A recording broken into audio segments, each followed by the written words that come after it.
अस्सलाम वालेकुम नाज़रीन, मेरा नाम अली हैदर है और आपका शुक्रगुजार हूं कि आपने मेरी ये वीडियो देखने के लिए वक्त निकाला। नाज़रीन, ऐसा लगता है अमेरिका सऊदी अरब के पीछे हाथ धो के पड़ गया है। अब एक रिपोर्ट ऐसी, इसको डीक्लासिफाई किया गया है। डीक्लासिफाई का मतलब ये होता है कि रिपोर्ट पहले से मौजूद थी मगर उसको छुपा के रखा गया था।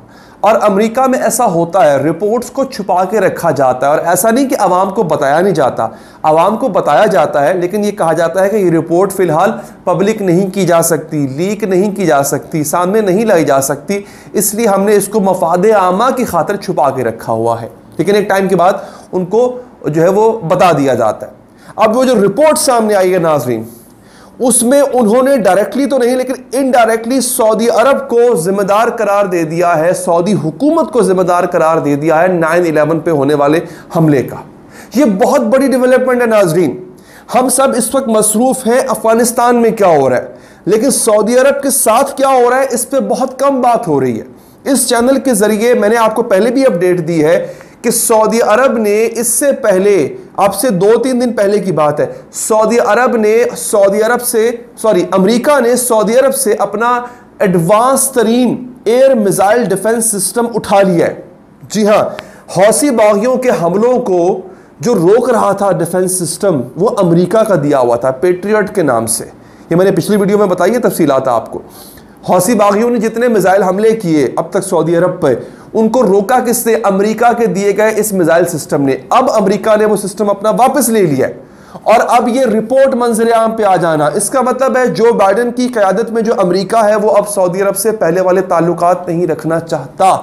तो मैं आपको वो रिपोर्ट और उस रिपोर्ट ने बताई गई बातें बताने जा रहा हूं जो कि आपको फिलहाल किसी और मेन स्ट्रीम मीडिया पर नजर नहीं आएंगी। तो आप चाहते हैं अगर कि आप अपडेटेड रहें, चैनल को सब्सक्राइब करें, लाल बटन दबाएं ताकि कोई अपडेट आप मिस ना कर पाएं। और जो फेसबुक पर देख रहे हैं हमारे दोस्त, वो फेसबुक पेज को फॉलो करें।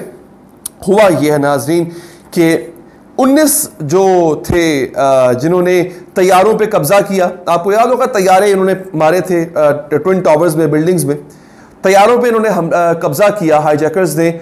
19 में से जो 15 थे वो सऊदी अरब से थे। लेकिन इससे पहले जो 9/11 कमीशन रिपोर्ट आई थी, ये कोई हतमी, मतलब ये कोई पहली रिपोर्ट नहीं है, इससे पहले 9/11 कमीशन रिपोर्ट आ चुकी हुई है। उस रिपोर्ट में जिक्र तो किया गया कि ये सऊदी अरब से इनका ताल्लुक था, लेकिन कहीं पे ये जिक्र नहीं किया गया कि इन्होंने सऊदी हुकूमत की मदद से ये काम किया। लेकिन जो अब रिपोर्ट आई है उसमें बड़े हैरानकुन इंकशाफात है नाज़रीन। उसमें जो इन्होंने ताल्लुक जाहिर किया है इन लोगों का जिन्होंने हमला किया था सऊदी हुकूमत से, वो बड़ा हैरानकुन है। यानी इस वक्त लग ये रहा है कि सऊदी अरब जो है वो तनहा होता हुआ ऐसा नजर आ रहा है और खास तौर पे अमेरिका जो सबसे बड़ा इत्तेहादी था वो उससे पीछे हटता हुआ नजर आ रहा है। होता क्या है आइए मैं आपको बताता हूँ नाजरीन। ये तकरीबन 16 सफ़ों की रिपोर्ट है जी जो डीक्लासिफाई की गई है। बताती क्या है वो?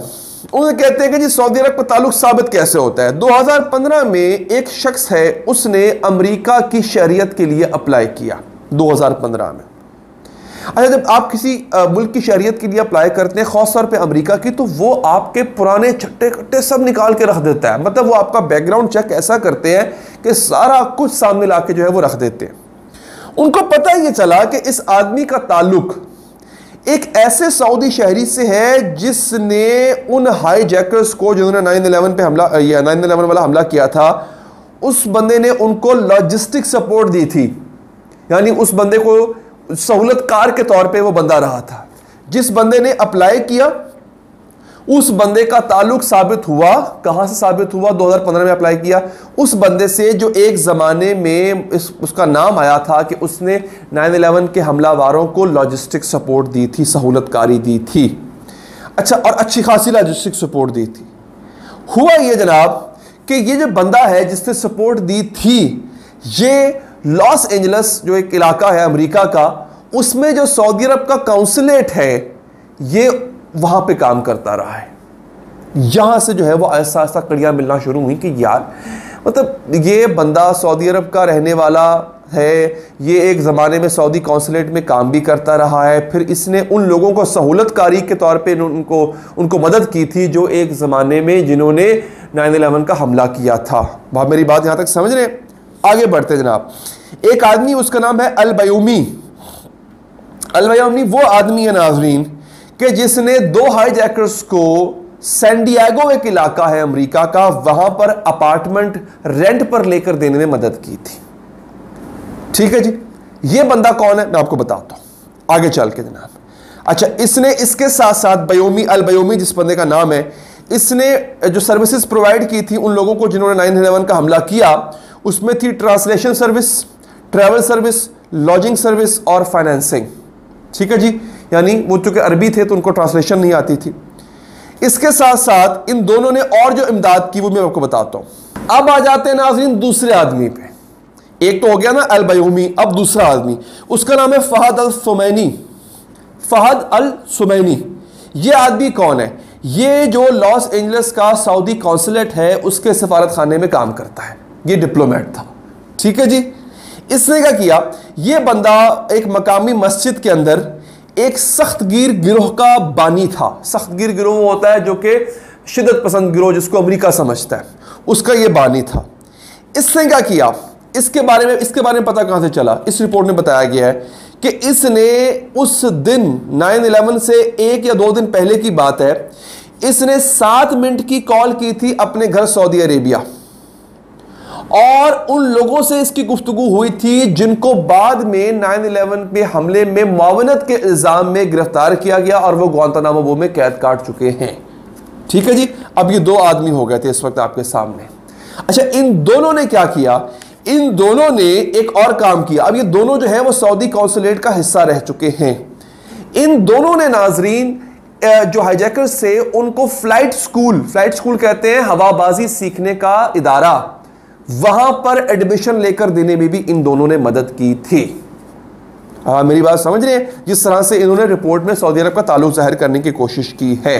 ठीक है जी। अच्छा, अब आगे क्या होता है जनाब? अब आखिर में नाजरीन उन्होंने नतीजा अखज़ कर दिया। इस 16 पेजेस की रिपोर्ट के आखिर में उन्होंने एक नतीजा अखज़ कर दिया।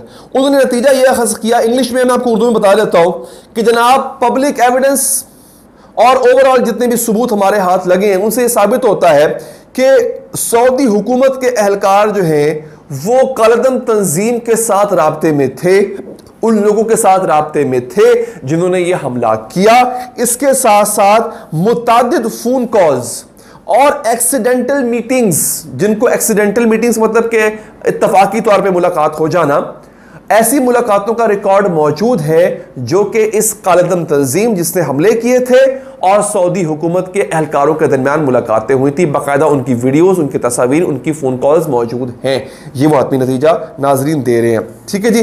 अब होता क्या है कि जो विक्टिम्स हैं जिनके 9/11 में लोग मरे थे, उन्होंने तो इस पर खुशी का इजहार किया है। वो ये डिमांड कर रहे हैं कि सऊदी अरब हुकूमत के खिलाफ एक्शन किया जाए। इस पूरे सिलसिले के अंदर सऊदी हुकूमत जो है उसको आड़े हाथों लिया जाए, क्योंकि उनके मुताबिक अब यहां पे हो क्या रहा है, यहां पे इस रिपोर्ट में बराह रास्त नहीं कहा गया कि सऊदी अरब ने यह करवाया है, लेकिन मुतादिद जगह पर जो हमला आवर थे उनका ताल्लुक सऊदी हुकूमत के एहलकारों से साबित किया गया है। यानी देखें, पढ़ने वाले के दिमाग में तो यही जाएगा ना, इसके मतलब है कि सऊदी हुकूमत इन्वॉल्व थी। अब एक बहुत बड़ी गेम खेली जा रही है दोस्तों। आपने इस गेम को समझना है कि पूरी दुनिया इस वक्त अफगानिस्तान में बिजी है, लेकिन अमेरिका सऊदी अरब के ऊपर से हाथ अपना उठा रहा है। हौसी बागियों को खुली छूट मिल रही है कि वो मजीद हमले करें। हौसी बागियों के पीछे कौन है? ईरान है। ईरान को खुली छूट मिल रही है कि वो सऊदी अरब पे मजीद चढ़ाई करे।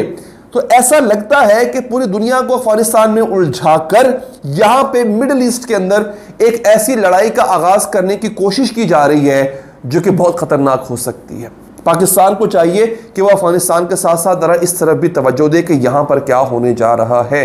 अगर आपको इन्फॉर्मेशन पसंद आई हो, वीडियो को लाइक कीजिएगा, फीडबैक देने के लिए कमेंट कीजिएगा, और आखिर में अगर आप चाहें चैनल को सब्सक्राइब करके बेल का आइकन प्रेस करें ताकि आप कोई अपडेट मिस ना करें, और फेसबुक पर देखने वाले दोस्त फेसबुक पेज को फॉलो करें। मुझे दीजिए इजाजत। अल्लाह निगहबान।